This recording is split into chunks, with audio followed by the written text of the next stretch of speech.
بسم اللہ الرحمن الرحیم۔ رسول اکرم صلی اللہ علیہ وسلم کی 9 وصیتیں۔ سیدنا ابو درداء رضی اللہ عنہ سے روایت ہے کہ رسول اللہ صلی اللہ علیہ وسلم نے مجھے 9 چیزوں کی وصیت فرمائی۔ نمبر 1، اللہ کے ساتھ کسی کو شریک نہ ٹھہرانا، اگرچہ تیرے ٹکڑے ٹکڑے کر دیے جائیں یا تجھے جلا دیا جائے۔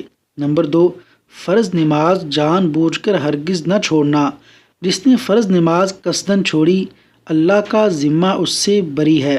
نمبر 3، شراب ہرگز نہ پینا کیونکہ وہ ہر برائی کی چابی ہے۔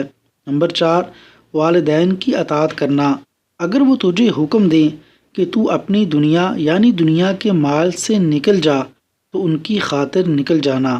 نمبر 5، اصحاب اقتدار سے ہرگز نہ جھگڑنا، اگرچہ تو اپنے آپ کو حق پر سمجھتا ہو۔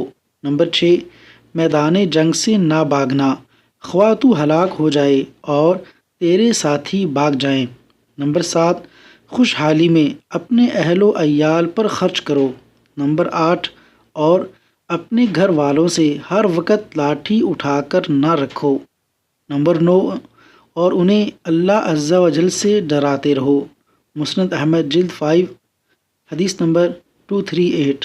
اللہ تبارک و تعالی ہمیں نبی کریم صلی اللہ علیہ وسلم کی تعلیمات پر عمل پیرا ہونے کی توفیق عطا فرمائے۔ آمین یا رب العالمین۔